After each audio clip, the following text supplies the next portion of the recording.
어떤 아이들이 공부를 잘할까요? 대개 엄마 아빠가 공부를 잘했던 사람들의 자녀들이 잘할 가능성이 큽니다. 여러분들이 학교 다니실 때 전교 1등 해봤다, 한번 손 들어보세요. 딱 한 분 계시네. 적어도 전교 10등 안에는 내가 좀 들었다. 몇 분 있더라고요. 상당히 공부를 잘하셨습니다. 대단하죠. 그게 쉬운 일은 아닙니다. 대개 공부를 잘하는 아이들은 누구를 닮았냐면은 엄마의 머리를 많이 닮았다고 합니다. 대개 머리는 엄마 쪽을 많이 닮고요, 성격 그리고 체력 이런 것들은 아빠 쪽을 많이 닮는다고 합니다. 엄마들 너무 자괴감 갖지 마시고 돌연변이도 나오니까 대개 이 부모가 공부를 잘하면 자식도 공부를 잘할 가능성이 있습니다. 우리 자녀들의 성적표를 받아봤을 때 좀 화가 나는 경우가 있죠. 왜 이렇게 공부를 못했어? 근데 왜 화가 나는 줄 아십니까? 어디서 많이 봤던 성적표에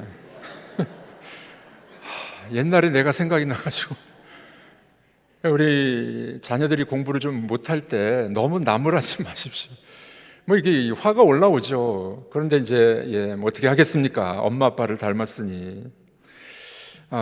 이 부모들의 마음속에 늘 떠오르는 질문이 있습니다. 우리 자녀가 공부를 잘할까? 또 친구는 좋은 친구를 만날까? 직장은 좋은 직장 갖게 될까? 밥은 벌어먹고 살 수 있을까? 부모들의 걱정은 당연한 것입니다. 우리 자녀들이 어렸을 때는 잘 먹고 잘 성장하기를 걱정하죠. 학교 들어가면은 공부 잘하고 또 친구 잘 만나기를 또 소망을 해봅니다. 청소년, 청년기가 되면 어떻습니까? 진로에 대한 걱정. 결혼을 하면 어떻습니까? 가정을 잘 꾸려나갔으면 좋겠다는 걱정. 이 부모들의 걱정이 끊이지 않고 하나님 나라 갈 때까지 부모들은 자식을 걱정한다고 합니다. 그런데 우리가 이렇게 걱정하는 이유는 자녀를 사랑하기 때문에 그렇죠. 그런데 사랑은 해야 되지만 부모들이 착각해서는 안 되는 지점이 바로 여기 있습니다. 여러분, 사랑이 지나쳐가지고 내가 다 통제하려고 했을 때 이게 문제가 발생하지 않습니까? 이 아이의 인생은 내가 책임져야지, 그런 부모들이 있어요. 물론 최선을 다해야 됩니다. 기도도 하고 돈도 벌고 돌봐야 되고 가르쳐야 되고 격려해야 됩니다. 그런데 오늘 시편 127편은 다른 질문을 우리에게 던지고 있습니다. 정말 네가 키울 수 있겠냐? 정말 네가 집을 세울 수 있겠냐? 이런 질문을 우리에게 해주고 있습니다. 오늘 본문 1절 말씀인데 우리 함께 읽어보도록 하겠습니다. 여호와께서 집을 세우지 아니하시면 세우는 자의 수고가 헛되며 여호와께서 성을 지키지 아니하시면 파수꾼의 깨어 있음이 헛되도다. 집, 성 두 가지가 나오죠. 집은 세우는 거죠. 뭔가 돈을 벌고 열심히 일을 해서 집을 세워야 됩니다. 그런데 성이 나옵니다. 성은 뭡니까? 보호, 성이 보호를 해주잖아요. 그러니까 집은 성취를 말하는 거고요, 성은 보호를 말하는 겁니다. 우리 부모님들의 다 소망은 뭡니까? 집을 잘 세우기를 원해요. 자녀를 잘 세우기를 원합니다. 그리고 우리 가정을, 자녀를 지켜주기를 또 원합니다. 집은 세우는 거고 성은 보호를 말씀하고 있습니다. 어찌 보면 우리 사람들은 평생 이 두 가지를 하지 않겠습니까? 뭔가를 세우고 뭔가를 보호하려고 해요. 그래서 가정도 세웁니다. 가정을 지키려고 합니다. 직장도 세우고 직장도 지키려고 합니다. 사업도 세우고 사업을 지키려고 합니다. 자녀의 미래도 세우고 자녀를 지키려고 하는 것이 우리 인간의 마음 아니겠습니까? 그런데 오늘 시편 기자는 뭐라고 이야기합니까? 세우는 자의 수고가 헛되다. 지키는 자 파수꾼에 깨어 있음도 헛되다. 헛되다고 이야기합니다. 그럼 인간이 아무것도 하지 말아야 되냐? 그런 말은 아닙니다. 우리가 세우고 지키고 하는데 뭔가 빠져 있으면 헛되다는 거예요. 뭔가 빠져 있으면 헛되고 불안한 겁니다. 인간의 노력을 무시하지는 않습니다. 집을 짓는 사람도 필요합니다. 성을 지키는 파수꾼도 필요합니다. 문제는 우리의 노력이 아니라 하나님 없는 노력은 헛되다 하는 겁니다. 내가 집을 세웁니다. 내가 집을 보호하려고 합니다. 내가 하려고 했을 때 문제가 발생하는 거죠. 하나님이 빠진 집, 하나님이 빠진 보호, 헛되다는 그런 말씀을 해주고 있습니다. 부모가 자녀를 위해서 참 노력을 많이 하죠. 학원도 보냅니다. 책도 사줍니다. 좋은 환경도 만들어주려고 합니다. 대화도 합니다. 그런데 어느 순간부터 우리 부모들의 마음에 불안한 마음이 생기기 시작해요. 내가 잘해주는데도 문제가 자꾸 생기는 겁니다. 내가 이 아이를 만들어야 돼. 내가 안 붙들면 누가 키워주나. 내가 잘못하면 이 아이의 인생이 끝이야. 내가 더 준비해줘야지. 내가. 그러다 보면 우리 자녀들의 인생을 부모가 대신 살아주는 경향들이 있습니다. 요즘 우리 대한민국은 너무 잘 사는 나라가 됐잖아요. 해외 나가보면 압니다. 우리가 얼마나 잘 사는지. 부모들이 애들을 너무 잘해주는 거예요. 제가 봤을 때는 과유불급이에요. 너무 많이 해주다 보니까 애들이 자생력이 떨어져 버렸어요. 아이들이 스스로 할 줄 모르는 아이들로 성장해 버립니다. 여러분, 대학을 가도요, 애들이 수강 신청을 잘 못합니다. 엄마가 교수님한테 전화해가지고요, 뭐 들어야 되느냐고, 어떤 과목 들어야 되느냐고. 군대 갔는데요, 부대장한테 전화한답니다. 우리 아들 힘들지 않게 해달라고. 과유불급이에요. 너무 많은 것들을 해주다 보니까 아이들이 자생력이 떨어져 버린 거죠. 온실 속에 화초가 돼버리는 그런 경향들이 있질 않습니까? 여러분들, 자녀를 사랑하는 마음으로 그렇게 할 수는 있습니다. 그러나 자녀의 삶을 부모가 대신 살아줄 수 없잖아요. 우리가 대신 살아줄 수 없어요. 내가 대신 통제해 줄 수 없습니다. 우리 젊은 엄마들, 아이들 대신에 학교에 가서 교실에 앉아서 시험 볼 수 있을까요? 못 보는 겁니다. 대신 취업 시험에 가서 시험을 좀 봐줄 수 있을까요? 못 보는 거죠. 저도 어떤 때 그런 마음이 들더라고요. 아유, 내가 내 딸 대신에 가서 시험을 내가 봐줬으면 좋겠다. 대신 할 수 없는 겁니다. 오늘 시편은 우리 부모들을 낙심시키려고 주시는 말씀이 아닙니다. 오히려 이 말씀을 통해서 부모들을 해방시켜 주는 거예요. 부모가 책임질 수 없는 것을 하나님이 책임져 주시면은, 하나님께 맡기게 되면은 오히려 거기서 자유함이, 해방이 찾아오게 된다는 그런 귀한 말씀이 됩니다. 하나님은 이렇게 우리에게 질문하실 것입니다. 네가 세우는 게 아니야, 내가 세우는 거야. 저를 가르쳐 주신 목사님이 한동안 목회하다가 많이 힘드셨답니다. 많이 힘들어가지고 하나님 앞에 간절히 기도하는데 하나님이 그런 말씀을 주셨대요. 네가 목회하냐? 내가 목회하지. 그 말씀을 듣고 자유함을 얻었다고 합니다. 여러분들, 저도 가끔 그런 경우가 있어요. 이 기쁨의 교회를 내가 목회를 잘해야지, 내가 해야지. 우리 어린아이들까지 한 2,000여 명 출석을 하는데 이 많은 사람들을 제가 어떻게 다 책임지겠습니까? 그런 기도를 해봐요. 네가 하냐? 하나님이 하시지. 한번 따라해 보겠습니다. 내가 하는 게 아닙니다.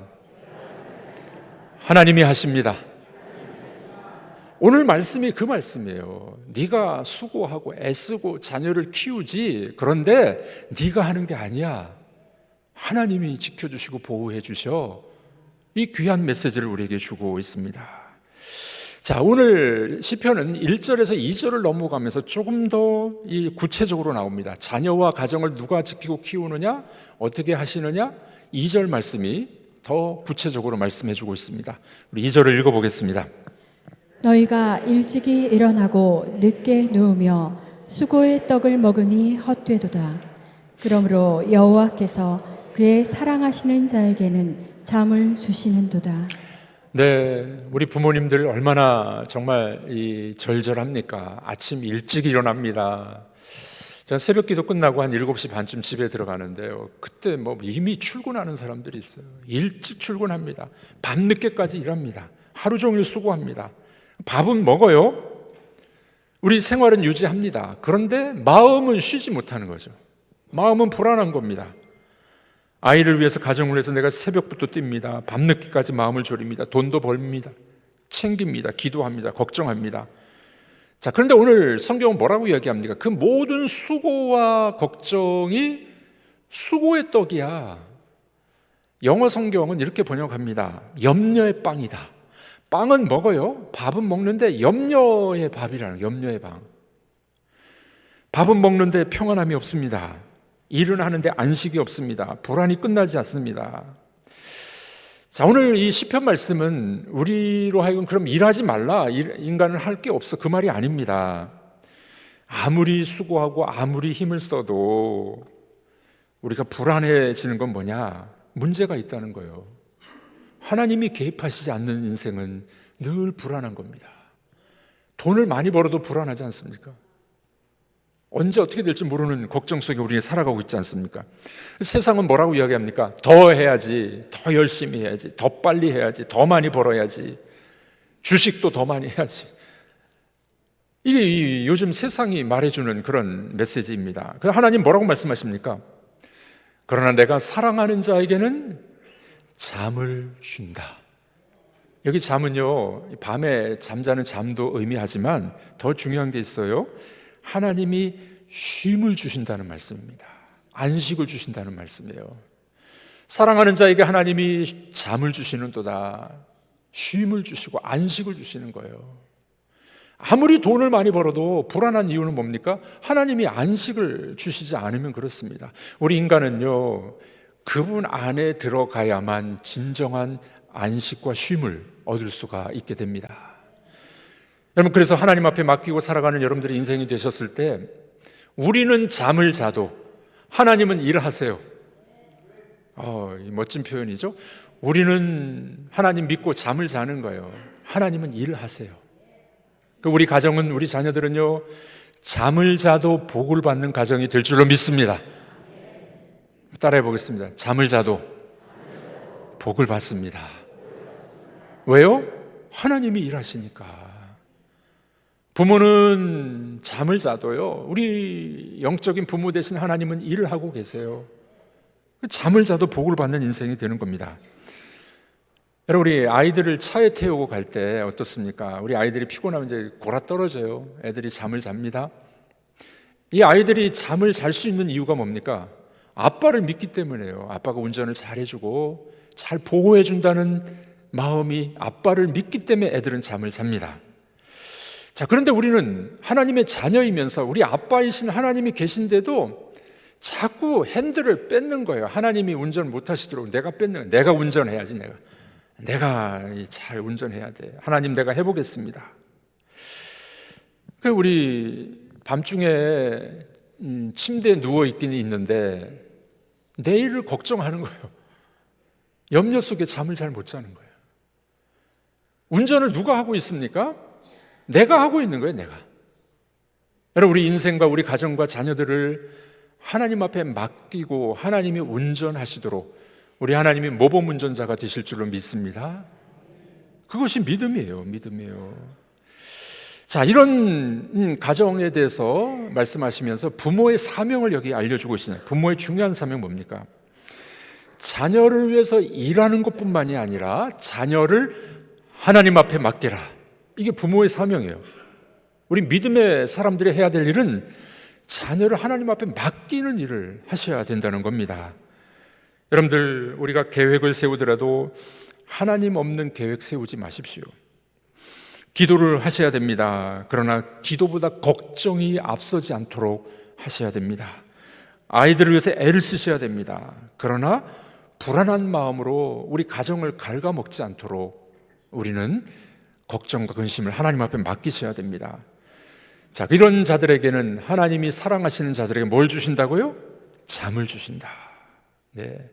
이런 사람은 자면서도 복을 받아요. 자, 한번 따라해 보겠습니다. 우리는 자면서도 복을 받을 줄 믿습니다. 네. 어떤 사람이 자면서도 복을 받아요? 하나님 앞에 맡길 줄 아는 사람이에요. 하나님 앞에 맡길 줄 아는 사람이에요.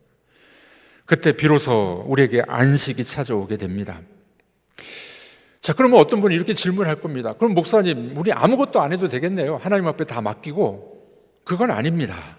노력이 중요합니다. 최선을 다하는 것도 중요해요. 성실히 일하는 것도 중요합니다. 아리스토텔레스가 이런 말을 했습니다.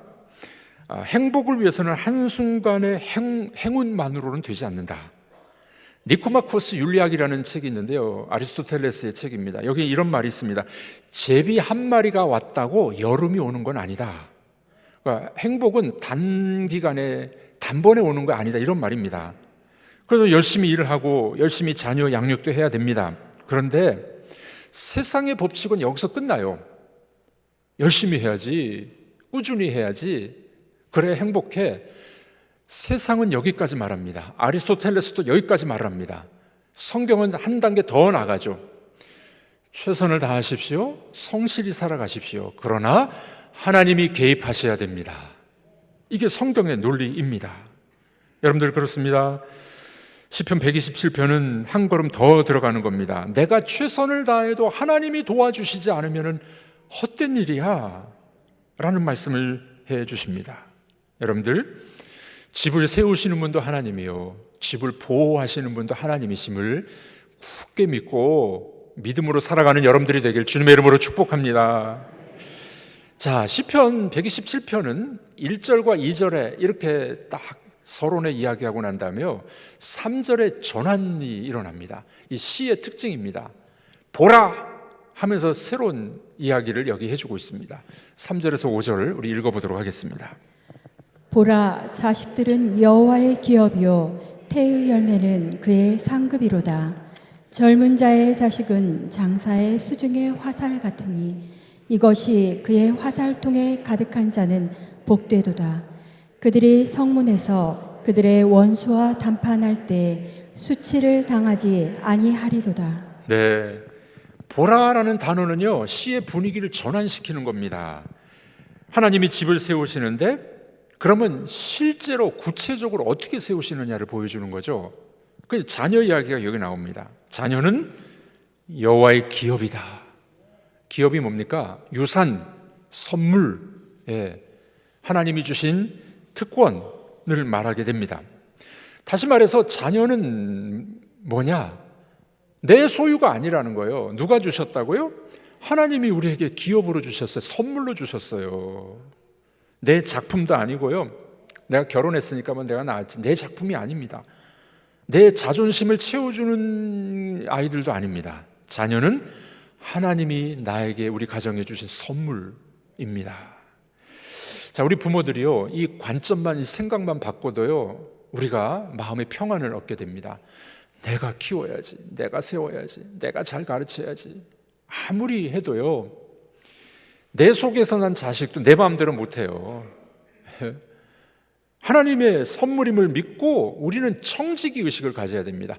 우리가 최선을 다해서 키우고 가르치고 양육하고 하나님의 자녀이니 하나님께 맡깁니다. 이게 청지기 의식이죠. 이게 청지기 의식입니다.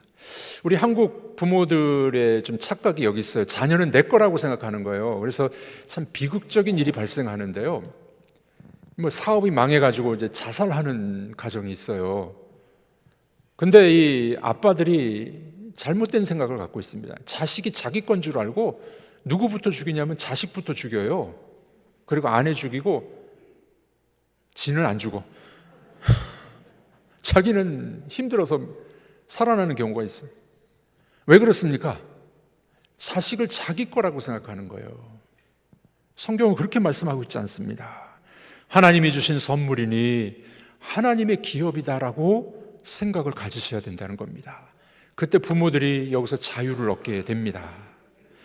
자녀를 상급이라고 이야기합니다. 하나님이 주신 상급입니다. 상급이 뭡니까?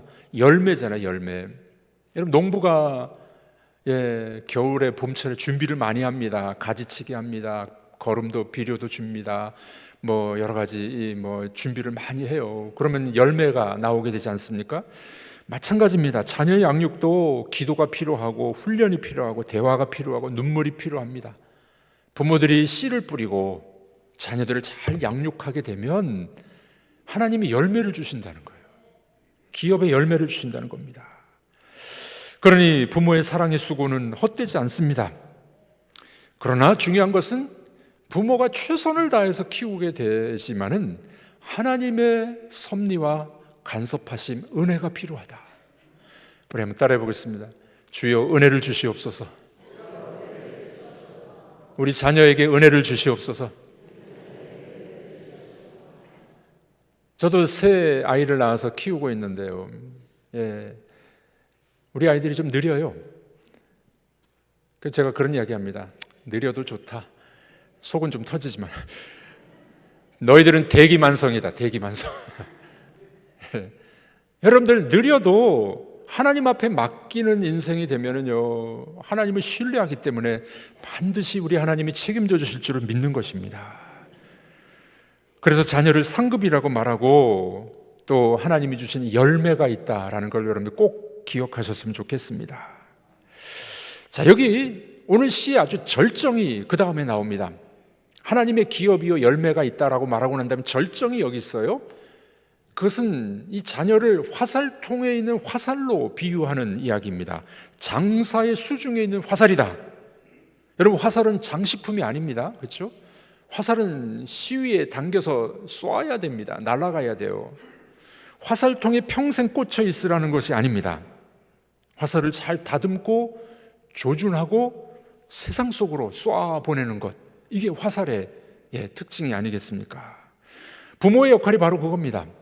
우리 사랑하는 자녀들을 잘 관리해야 됩니다. 다듬어야 됩니다. 구부러진 화살은 곧게 펴주어야 됩니다. 깃털이 문제가 있으면 깃털을 손질해 줘야 됩니다. 어떤 화살은 급하게 쏘면 안 되는 화살도 있어요. 어떤 화살은 강하게 당겨야 나가는 화살도 있습니다. 우리 자녀들도 다 그렇지 않겠습니까? 어떤 아이들은 표현이 느립니다. 생각이 깊은 아이도 있습니다. 어떤 애들은 에너지가 넘치는 애들이 있습니다. 막 에너지가 너무 넘쳐. 어떤 아이들은 너무 민감해가지고 상처에 쉽게 마음이 상하는 아이들도 있습니다. 우리 부모들은, 좋은 부모는 누가 좋은 부모냐? 아이들의 성격과 달란트를 잘 살펴봐서 어떻게 빚어가야 될지, 어떻게 도와줘야 될지, 그게 좋은 부모의 역할이 아니겠습니까? 뿐만 아니라 부모들은 옆집 화살과 비교하지 말아야 됩니다. 옆집에는 뭐 서울대학 들어갔다고, 누구는 뭐 했다고, 이렇게 하다 보면 자녀들이 상처를 받게 되어 있습니다. 우리에게 주신 이 자녀들을 잘 이해하고 다듬고 그 다음에 바르게 보낼 수 있는 것, 이게 부모의 역할입니다. 여러분, 좋은 궁수는요, 화살통에 화살을 넣고만 다니는 사람이 아닙니다. 좋은 궁수는 적절한 때에 화살을 쏘아 보내는 사람입니다. 놓지 않으면 화살은 날아가지 못합니다. 부모들도 역시 붙드는 사랑이 있어야 되고 떠나보내는 사랑이 있어야 됩니다. 우리가 계속 자녀들을 통제하고 우리가 붙잡아두면 세상 속으로 나가지 못할 것입니다. 좋은 믿음의 부모는 잘 붙들었다가도 하나님 앞에 맡기고 떠나보내는 그런 부모가 좋은 부모가 될 것입니다. 이 마음은 뭡니까? 주님, 이 자녀는 제 것이 아닙니다. 하나님 손에 올려보냅니다. 그때 하나님이 멋지게 사용하실 줄로 믿습니다. 이런 마음으로 떠내보내는 거예요. 여러분, 한나가 사무엘을 키우죠. 젖먹이 사무엘을 키우고 나이가 됐을 때 하나님의 성전에 보내게 됩니다. 부모가 사무엘을 놓았을 때 하나님이 사무엘을 민족의 지도자로 만들어 주셨어요. 우리는 잘 키우고 기도하고 양육해야 됩니다. 또 때가 됐을 때 떠나보내야 됩니다. 이것이 바로 부모의 믿음이 될 줄로 믿습니다. 떠내보낼 때는 이렇게 기도하셔야 됩니다. 이 아이는, 이 자녀는 주의 것입니다. 제가 돌봤지만 주님이 인도하여 주시옵소서. 이런 기도가 필요합니다. 여러분, 우리 시편 127편은 우리에게 한 가지를 가르치고 있어요. 긴 이야기였지만 무슨 이야기입니까? 집을 누가 세우느냐? 그리고 집을 누가 보호해 주느냐? 내가 하는 것이 아니라 우리 하나님이 세우시고 보호하시는 줄로 믿습니다. 이 고백을 우리에게 요구하고 계십니다. 여러분, 그렇습니다. 가정의 기초는 능력이 아니라 하나님이십니다. 자녀의 미래는 부모가 통제하는 것이 아니라 하나님 손에 달려 있음을 믿는 것이 믿음의 부모입니다. 그러므로 행복한 집은 완벽한 집이 아니라 하나님이 세우시는 집이 행복한 집이 될 줄로 믿습니다. 이 말씀을 우리가 어떻게 적용해야 되겠습니까? 우리의 가정의 기초를 하나님 앞에 맡겨주는 여러분들이 되시길 바랍니다. 여호와께서 집을 세우시도록 맡겨 주시기를 바랍니다. 가정의 주인이 하나님이 되시기를 맡기시는 여러분들이 되기를 바랍니다. 중요한 문제를 결정하되 기도 없이 하지 마십시오. 기도한다는 말은 하나님을 의지한다는 말입니다. 우리가 자녀를 내 소유가 아니라고 믿고 하나님 앞에 맡기는 부모가 되기를 주님의 이름으로 축복합니다. 그때 하나님께서 여러분들에게 평안한 잠을 주실 것입니다. 안식을 주시게 될 줄로 믿습니다. 우리가 하나님 앞에 맡기지 못할 때, 부모가 책임지려고 할 때 뭐가 많이 나옵니까? 잔소리. 잔소리는 다 필요한 말이잖아요. 근데 우리가 자꾸 잔소리하는 거죠. 저도 가끔 그러더라고요. 믿고 맡기면서도 나 이렇게 하면 안 되지, 저렇게 해야지. 자녀들이 듣기 싫어하죠.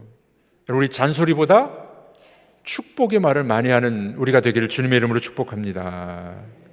걱정보다는 사랑하며 기도하고 그렇게 살아가는 우리가 됐으면 참 좋겠습니다. 여러분, 오늘 집에 돌아가셔서 집 앞에서 한번 물어보십시오. 이 집을 지키고 세워주는 사람은 누구냐? 나야가 아니라 하나님이십니다. 밤에 잠자리를 주무실 때 침상에서 한번 물어보십시오. 이 집을 누가 책임지느냐?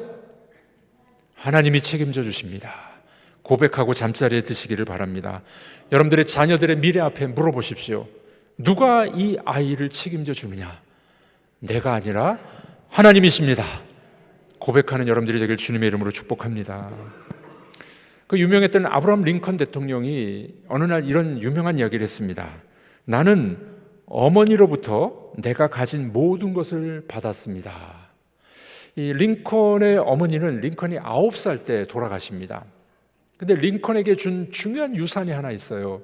그것은 기도하는 뒷모습을 보여준 겁니다.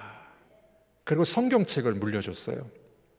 아브라함 링컨이 정말 훌륭한 대통령이 될 수 있었던 이유는 기도하는 어머니의 뒷모습을 보고 성장한 겁니다. 그는 그런 이야기하는 거예요. 내가 가진 모든 것은 어머니로부터 왔습니다. 여러분들, 우리들이 자녀를 책임질 수 없습니다. 부모는 잠을 자도요, 하나님은 잠을 주무시지 않습니다. 부모들은 걱정하지만 하나님은 책임져 주시는 분이십니다. 여러분들의 가정을 하나님이 세우실 줄 믿으시길 바랍니다. 여러분들의 가정과 자녀를 하나님이 보호해 주실 줄 믿으시길 바랍니다. 믿음을 가지고 살아갈 때 부모에게는 평안이요, 자녀의 미래는 우리 하나님이 책임져 주시는 역사가 일어나게 될 줄로 믿습니다. 이런 믿음으로 여러분들의 가정을 세우시고 부모들이 평안함을 얻으시는 축복이 있기를 주의 이름으로 축복합니다.